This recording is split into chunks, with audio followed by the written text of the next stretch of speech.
NCERT advance mathematics class 10 exercise number 1.1 question number 10 দিয়া আছে যে এখন নগৰৰ 1500টা পৰিয়ালৰ মাজত চলোৱা এটা পিয়লৰ পৰা জনা গৈছে যে 1263টা পৰিয়ালৰ টিভি আছে।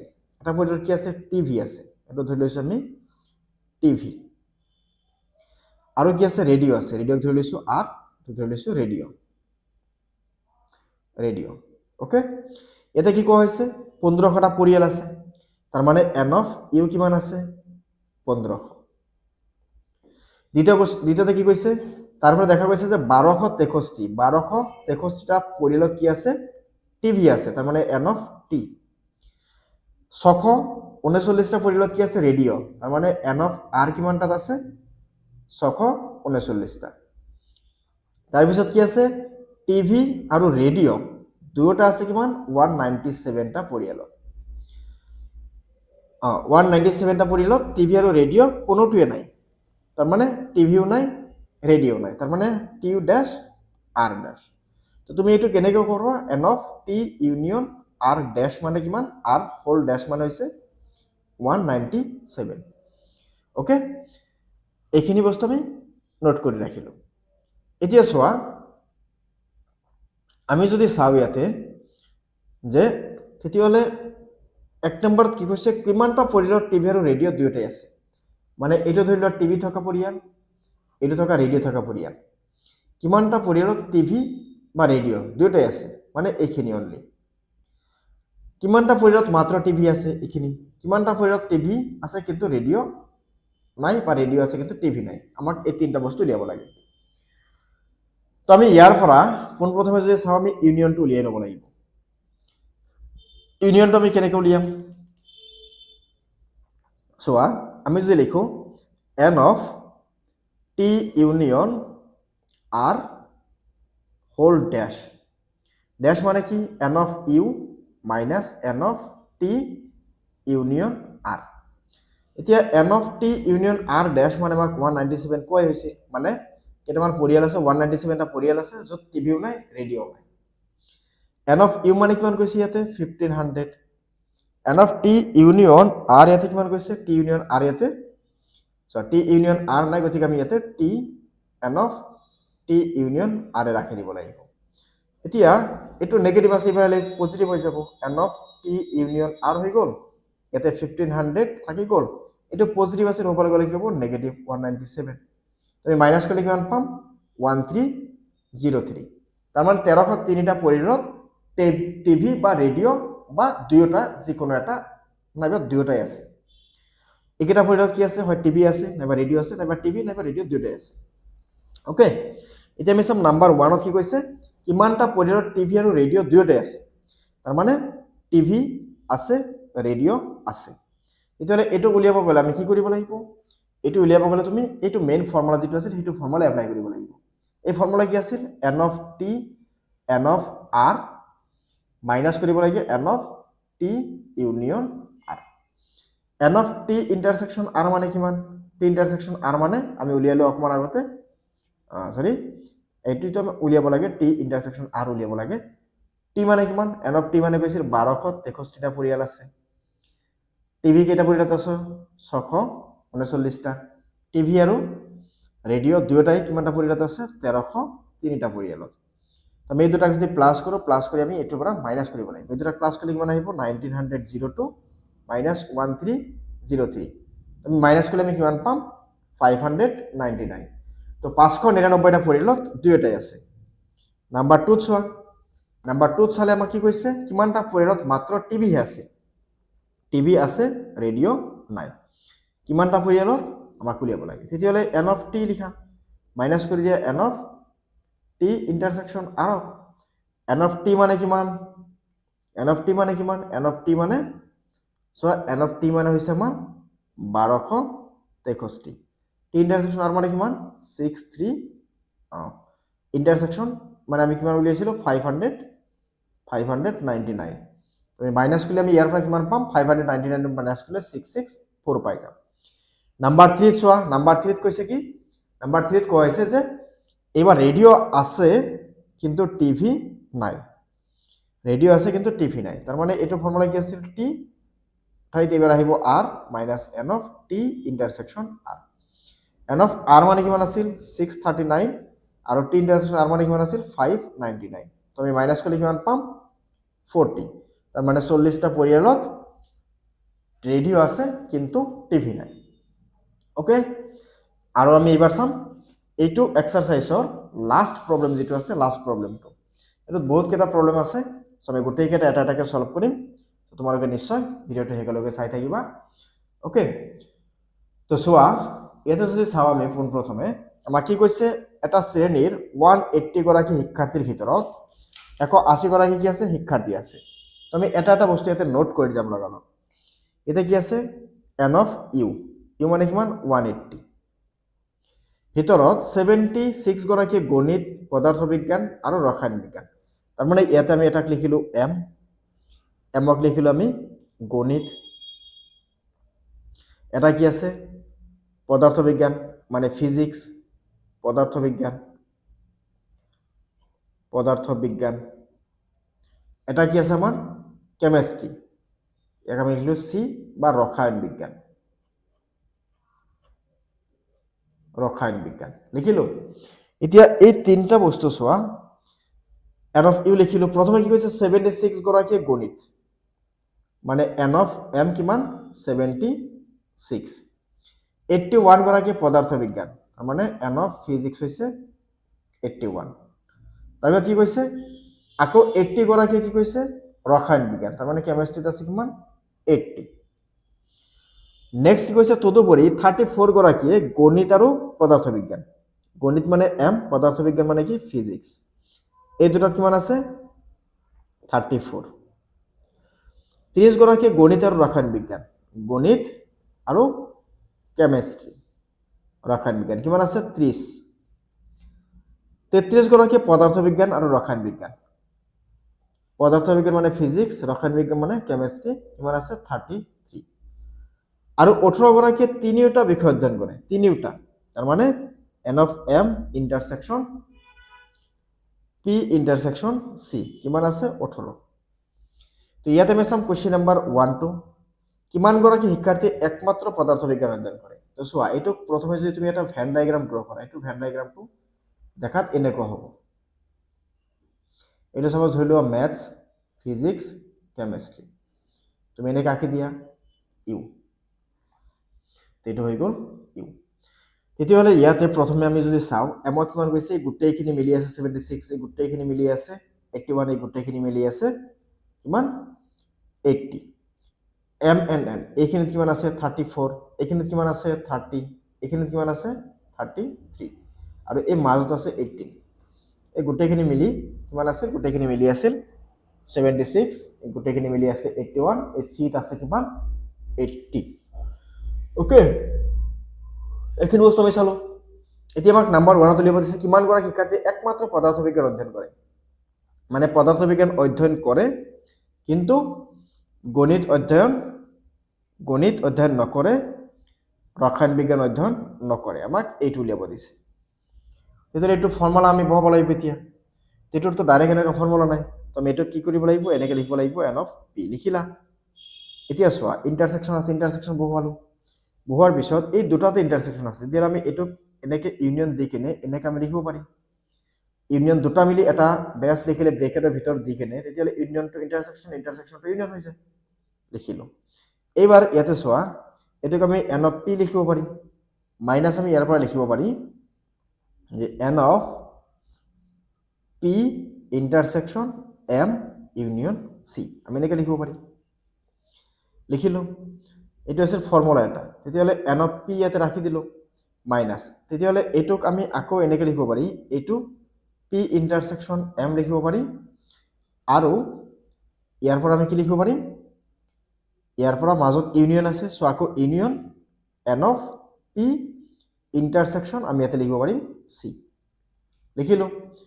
এইবাৰ ইয়াতে n অফ p লিখিলোঁ মাইনাছ, এতিয়া চোৱা এইটো পাৰতে আমি লিখোঁ n of p intersection m লিখিম, ইউনিয়ন মানে কি আছিল প্লাছ, আমি লিখিব পাৰি plus n of p intersection c, লিখিলোঁ। এইবাৰ আকৌ লিখিলোঁ ইয়াতে n অফ p মাইনাছ ইয়াতে n of p intersection m plus মাইনাছে কি হ'ব minus n of p ইণ্টাৰসেকশ্যন c।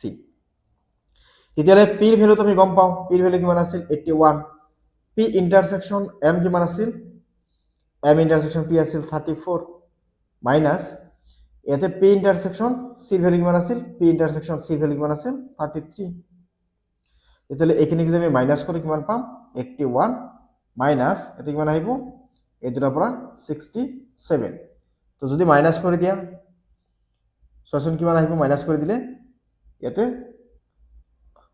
ইয়াতে অকমান বস্তুটো চাবা, ইয়াতে অকমান বস্তুটো যদি চাওঁ আমি P N of P Indian আৰু ইয়াতে আৰু এটা বস্তু আমি লিখিব লাগিব, ইয়াতে প্লাছ মাইনাছ লিখিব লাগিব আমি n of P intersection C intersection M. তাৰমানে আগতে আমি কি কৰিছিলোঁ, যেতিয়া আমাক এনেকুৱা দিয়া আছিল যে n of A union B কি লিখিছিলোঁ n of A N of B minus n of A intersection B. তেতিয়াহ'লে এইবাৰ এইখিনিক যদি আমি এ কওঁ এইখিনিক যদি আমি বি কওঁ তেতিয়াহ'লে N of A N of B আৰু ইয়াতে কি আহিব N of A intersection B আৰু মাজত মাইনাছ। এতিয়া তিনিটা ইণ্টাৰসেকশ্যন হ'লে তিনিটা নিলিখি আমি এটা পি এটা চি এটা এম লিখিম হৈ যাব। ওকে, এইটো তোমালোকে ইয়াতে ইউনিয়ন ৰাখি দিয়া, ঠিক আছে। তেতিয়াহ'লে এই দুটা লিখিলোঁ, এই দুটা লিখি কিনে আৰু মাইনাছ কৰিব লাগিব ইয়াতে কিমান 18 মাইনাছ 18 মাইনাছ 18। তেতিয়াহ'লে আমি ইয়াৰ পৰা কি লিখিম 81 মাইনাছ এই দুটাৰ পৰা আমি প্লাছ কৰিলে কিমান আহিব 67 মাইনাছ 18। তো 67 81 মাইনাছ 67 মাইনাছ 18 যদি আমি কৰোঁ তেতিয়াহ'লে ইয়াতে আমি কিমান পাম 9 আৰু ইয়াতে কিমান আহিব 5ৰ পৰা গ'লে ইয়াতে 65ৰ পৰা 1 মাইনাছ কৰিলে 4। তেতিয়াহ'লে 81ৰ পৰা যদি 49 মাইনাছ কৰি কিমান পাম 32। তাৰমানে 32জন ষ্টুডেণ্ট আছে যোনে কেৱল মাত্ৰ ফিজিক্স পঢ়ে, কেমেষ্ট্ৰি আৰু বায়'লজি নপঢ়ে। কিমানগৰাকী শিক্ষাৰ্থী একমাত্ৰ ৰসায়ন বিজ্ঞান অধ্যয়ন কৰে, তেতিয়াহ'লে নাম্বাৰ 2ত আমি চাম। এবাৰ কি অধ্যয়ন কৰে ৰসায়ন বিজ্ঞান অধ্যয়ন কৰে কিন্তু মেথছ আৰু ফিজিক্স অধ্যয়ন নকৰে। তেতিয়াহ'লে চোৱা আমি কি পাইছিলোঁ, আমাক এনেকুৱা দিয়া থাকিলে পোনপ্ৰথমে আমি পি থাকিলে ইয়াতে প্ৰথমে পি আহে, তেতিয়াহ'লে এন আছিল প্ৰথমে কি আহিব এন অফ চি আহিব মাইনাছ আমি ইয়াৰ পৰা চাবলৈ গ'লে মাইনাছত কি আহে নেক্সট আহে ইয়াতে এন অফ চিৰ লগত এবাৰ কি আহিব এবাৰ চিৰ লগত আহিব এম ইণ্টাৰসেকশ্যনত এবাৰ এম প্লাছ আকৌ এন অফ চিৰ লগত ইণ্টাৰসেকশ্যনত কি আহিব চিৰ লগত এবাৰ এম আহিল চিৰ লগত এবাৰ পি আহিব হয় নাই, আৰু মাইনাছ আহিব N of P intersection C intersection M. এটা বস্তু ইয়াৰ পৰা লক্ষ্য কৰিবা, ইয়াতে পি থাকিলে ইয়াতে পি আৰু বাকী দুটা এম আৰু চি ইয়াতে এবাৰ আৰু ইয়াতে পি চি এম। তেতিয়াহ'লে ইয়াতে চি আছিল তেতিয়াহ'লে চি ইয়াতে পি আৰু এম দুটা আহিব আৰু ইয়াতে পি চি এম। তেতিয়াহ'লে নাম্বাৰ 3 যিটো কুৱেশ্যন আছে, নাম্বাৰ 3 কুৱেশ্যনতো আমাক ক'ব কিমানগৰাকী অনলি গণিত মানে মেথছ পঢ়ে বাকী দুটা নপঢ়ে, ফিজিক্স নপঢ়ে কেমেষ্ট্ৰি নপঢ়ে। তেতিয়াহ'লে ইয়াৰ ফৰ্মুলাটো কি আহিব এন অফ প্ৰথমে আমি কি লিখিম এম মাইনাছ আমাৰ ইয়াতে কি আহিব এন অফ প্ৰথমে এম ইণ্টাৰসেকশ্যন ইয়াতে এটা চি প্লাছ আকৌ এম ইণ্টাৰসেকশ্যন তেতিয়াহ'লে পি মাইনাছ কি আহিব N of P intersection C intersection M. তো এইখিনি ভেলু বহাই দিয়া চি ইয়াতে চোৱা এন অফ চি মানে কিমান, এন অফ চি মানে আমাৰ কিমান আছিল 80 তাৰপিছত এন অফ এতিয়া যদি চাওঁ n of C intersection M C আৰু এম কিমান আছিল 30 চি আৰু পি কিমান আছিল 33। তো চি আৰু পিত আছিল কিমান 33 মাইনাছ এইখিনি কিমান আছিল 18। চ' এই গোটেইখিনিক যদি আমি কেলকুলেট কৰোঁ তেতিয়াহ'লে কিমান আহিব 35 আহি যাব। নেক্সট চোৱা এইটো যদি চোৱা এম মানে কিমান আছিল এম মানে আছিল 76 মাইনাছ ইয়াতে এম ইণ্টাৰসেকশ্যন চি মানে কিমান আছিল 30 প্লাছ এম ইণ্টাৰসেকশ্যন পি মানে কিমান আছিল 34 মাইনাছ 18। তো তেতিয়াহ'লে 76ৰ পৰা আমি মাইনাছ কৰি দিব লাগিব গোটেইখিনি কেলকুলেট কৰিলে কিমান আহিব 46, তাৰমানে ফাইনেল আনচাৰ আহিব কিমান 30। ওকে, গোটেইখিনি যদি আমি ইমান ডিটেইলছত লিখিব যাওঁ এক্সামত আমাৰ সময় নহ'ব। চ' এটা ধুনীয়াকৈ লিখি কিনে বাকীকেইটা আমি এনেকৈ মিলাই কিনে লিখি দিম, ঠিক আছে। এতিয়া চোৱা আমি যদি চাওঁ নাম্বাৰ 4ত কি আছে, নাম্বাৰ 4ত ইয়াতে কৈছে কিমানগৰাকীয়ে গণিত আৰু পদাৰ্থ বিজ্ঞান অধ্যয়ন কৰে কিন্তু ৰসায়ন বিজ্ঞান অধ্যয়ন নকৰে। তাৰমানে গণিত পঢ়ে ফিজিক্সো পঢ়ে কিন্তু ৰসায়ন বিজ্ঞান মানে কেমেষ্ট্ৰি নপঢ়ে, আমাক এইটো উলিয়াব লাগে। এইটো আছে নাম্বাৰ 4ত। তেতিয়াহ'লে ইয়াৰ পৰা আমি কি লিখিব পাৰিম এইটো ফৰ্মুলা কি আহিব n of m ইন্টাৰসেকশন p ইন্টাৰসেকশন c dash এইটো আছে তেতিয়াহ'লে এইটোৰ এটা নিয়ম আছিল এনেকুৱা তেতিয়াহ'লে আমি n of m ইন্টাৰসেকশন p লিখিব পাৰি minus n of m ইন্টাৰসেকশন p ইন্টাৰসেকশন c আমি এইখিনি লিখি দিলে আনসাৰ আহি যাব তুমি যে ভাবা যে কোৱেশ্চনটো কেনে কাহিনী আমি এইটো বস্তু আমি এনেকৈ চেক কৰিব পাৰি তো চোৱা আমি ইয়াতে কি পাইছিলো ইয়াতে আমাৰ কেনেকৈ দিয়া আছিল চোৱা এইটো আছিল আমাৰ কোৱেশ্চন ইয়াৰ পৰা যদি আমি চাওঁ ইয়াতে আছে m ইয়াতে আছে p ইয়াতে আছে কি c ইয়াতে কি থাকিব ইয়াতে ফিজিক্স পঢ়িব ম্যাথছ পঢ়িব কিন্তু কেমিষ্ট্ৰি নপঢ়িব তাৰ মানে তুমি যদি এইখিনি বাদ দি দিয়া ফিজিক্সৰ খিনি ইয়াতে কমন কোনখিনি আছে এই গোটেইখিনি কমন আছে এইখিনি কি আছে ফিজিক্স আৰু ম্যাথছ আছে ইয়াৰ পৰা যদি আমি এইখিনিক বাদ দিওঁ তেতিয়াহ'লে এইখিনি থাকিল হয় নাই এইখিনি থাকিব তো এইখিনি কি অনলি ম্যাথছ আৰু ফিজিক্স পৰা ষ্টুডেন্ট আহিব হয় না তাৰ মানে কি n of m ইন্টাৰসেকশন p ৰ পৰা n of m ইন্টাৰসেকশন p ইন্টাৰসেকশন c minus কৰি দিলে আনসাৰ আহি যাব তো তেতিয়াহ'লে m ইন্টাৰসেকশন p মানে কিমান আছিল m ইন্টাৰসেকশন p মানে আছিল আমাৰ 34 তো 34 ৰ পৰা মাইনাস কৰি দিয়া তুমি এবাৰ এটা আছে ইয়াতে কিমান আছিল 34 আছিল তো 34 ৰ পৰা মাইনাস কৰি দিম আমি 18 এটা 34 ৰ পৰা মাইনাস কৰি দিয়া 18 তো 34 ৰ পৰা 18 মাইনাস কৰি দিলে কিমান আহিব 16 তা নাম্বাৰ 5 যদি আমি চাও কিমান গৰাকী পদাৰ্থ বিজ্ঞান আৰু ৰসায়ন বিজ্ঞান পঢ়ে ফিজিক্স পঢ়ে কেমিষ্ট্ৰি পঢ়ে কিন্তু ম্যাথছ নপঢ়ে তো সিমিলারলি ইয়াতে লিখি দিয়া n of কি আহিব m ইন্টারসেকশন সরি m নহয় এবাৰ আহিব p intersection c minus n of m intersection p intersection c তে p ইন্টারসেকশন c কিমান আছিল p ইন্টারসেকশন c কিমান আছিল p ইন্টারসেকশন c আছিল 30 তো তেতিয়াহ'লে ইয়াৰ পৰা লিখি দিয়া 30 মাইনাস 18 তো 30 পৰা 18 মাইনাস কৰিলে কিমান আহিব এতিয়া চোৱা p ইন্টাৰসেকশন c এটা আমাৰ কি কৈছিল ফিজিক্স পঢ়ে তে কোশ্চেন নম্বৰ কি কৈছিল যে পদাৰ্থ বিজ্ঞান আৰু ৰসায়ন বিজ্ঞান পঢ়ে অধ্যয়ন কৰে কিন্তু গণিত অধ্যয়ন নকৰে তো 5 নম্বৰ আছিল পদাৰ্থ বিজ্ঞান আৰু ৰসায়ন বিজ্ঞান অধ্যয়ন কৰে ইয়াতে কোশ্চেনটোত কি আছিল 30 গৰাকী গণিত আৰু ৰসায়ন বিজ্ঞান আৰু ইয়াতে অকমান ভুল হৈ আছে সো 30 গৰাকী গণিত আৰু ৰসায়ন বিজ্ঞান 30 ইয়াতে আছে 30 গণিত আৰু ৰসায়ন বিজ্ঞান আছে 30 আৰু ইয়াতে আমাৰ 33 কি আছিল 33 গৰাকী পদাৰ্থ বিজ্ঞান আৰু ৰসায়ন বিজ্ঞান আছিল 33 এটা আছিল 33 তো 33 পৰা 18 মাইনাস কৰা তো 33 পৰা যদি আমি 18 মাইনাস কৰি কিমান পাম 33 পৰা 18 মাইনাস কৰলে 15 পাই যাম নাম্বাৰ 6 ত কি কৈছে কিমান গৰাকী ৰসায়ন বিজ্ঞান আৰু গণিত অধ্যয়ন কৰে ৰসায়ন বিজ্ঞান মানে কি কেমিষ্ট্ৰি আৰু গণিত মানে কি ম্যাথছ কিন্তু ফিজিক্স অধ্যয়ন নকৰে আমি এটো উলিয়াব লাগে তো শর্টকাট নিয়ম কি আহিব n অফ টি হলে c ইন্টারসেকশন m মাইনাস কৰি দিয়া n of c intersection m intersection p তেতিয়াহ'লে ইয়াতে c ইন্টারসেকশন m মানে কি c ইন্টারসেকশন m মানে কি সরাসরি ইয়াতে c ইন্টারসেকশন m মানে কি c ইন্টারসেকশন m মানে আমাৰ কিমান আছিল মানে কেমিষ্ট্ৰি আৰু ম্যাথছ কেমিষ্ট্ৰি আৰু ম্যাথছত কিমান জন আছিল 30 জন আমি লিখি দিম 30 জন এতে লিখি দিয়া 30 মাইনাস 18 এটা 30 পৰা 18 মাইনাস করলে কিমান 12 নাম্বার 7 ত কি কৈছে নাম্বার 7 ত কৈছে যে কিমানজন শিক্ষাৰ্থীয়ে তিনিটা বিষয়ৰ এটা অধ্যয়ন নকৰে মানে এটাও নপঢ়ে তাৰ মানে কেনেকুৱা তাৰ মানে তোমাৰ নিচিনা হয় না নাই যে এটাও নপঢ়ে নাই কথাটো তেনেকুৱা নহয় তুমি পঢ়াৰ কাৰণে ইয়াতে ভিডিওটো চাই আছা হয় না নাই আমি বহুত বেছি পঢ়ি আছো নিশ্চয় আমাৰ ৰিজাল্টটো ভাল হ'ব ঠিক আছে তো this is just a job তো বেয়া ভাব নালাগে এতিয়া চোৱা কোৱেশ্চন নম্বৰ 7 7ত কি কৈছে ফিজিক্স বা ম্যাথছ নপঢ়ে ফিজিক্স নপঢ়ে কেমিষ্ট্ৰি নপঢ়ে মানে একো নপঢ়ে এনেকুৱা ষ্টুডেন্ট তোমাৰ ক্লাছত আছে এনেকুৱা ষ্টুডেন্ট আছে তেতিয়া চোৱা এটো তেতিয়া আমি কি লিখিব পাৰি এটো আমি এনেকৈ লিখিব পাৰি না therefore m union p union c কৰাৰ লগে লগে কি আহিব ইয়াতে ড্যাশ আহি যাব তেতিয়াহ'লে এটোক আমি n অফ u ৰ পৰা যদি আমি মাইনাস কৰি দিও n of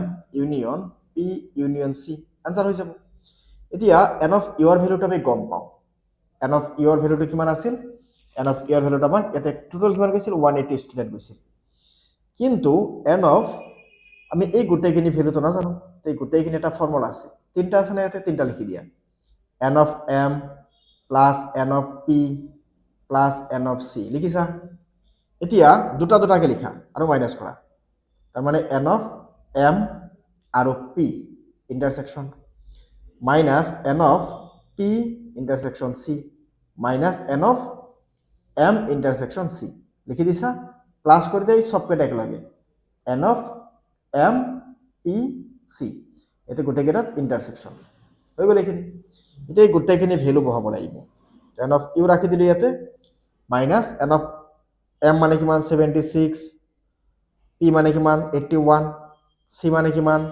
80 m intersection p মানে কিমান 34 m p ইন্টারসেকশন c মানে কিমান আছিল 33 আৰু এটো মানে কিমান আছিল 30 আৰু এটো কিমান আছিল 80 এই গোটেইখিনিক আমি ক্যালকুলেট কৰিব লাগিব n of u তুমি কি কৰিবা এই পজিটিভ খিনিক একলগ কৰিবলা কৰি দিয়া নেগেটিভ খিনিক একলগ কৰি দিয়া তে এই চাৰিটা তিনিটা আৰু এইটো এই চাৰিটা প্লাস কৰিলে আমি কিমান পাম 255 আৰু এই তিনটাকে একলগ কৰিলে কিমান পাম 97 ধৰো ইউ মানে কিমান আছিল আমাৰ ইউ মানে আছিল 180 এটো বাৰে এটো মাইনাস কৰিলে কিমান পাবা 158 তো মাইনাস কৰিলে আমাৰ কিমান থাকিল 22 তাৰ মানে 22 জন ষ্টুডেন্ট আছে যোনে একোই নপঢ়ে ফিজিক্স কেমিষ্ট্ৰি বা ম্যাথমেটিক্স একোই নপঢ়ে ঠিক আছে তো আমি exercise number 1.1 advance maths class 10 আমি সলভ কৰিলো পৰৱৰ্তী ভিডিওত আমি এক্সাৰসাইজ নাম্বাৰ 2 বিষয়ে আলোচনা কৰিম তো চ্যানেলটো সাবস্ক্ৰাইব কৰি লবা থ্যাংক ইউ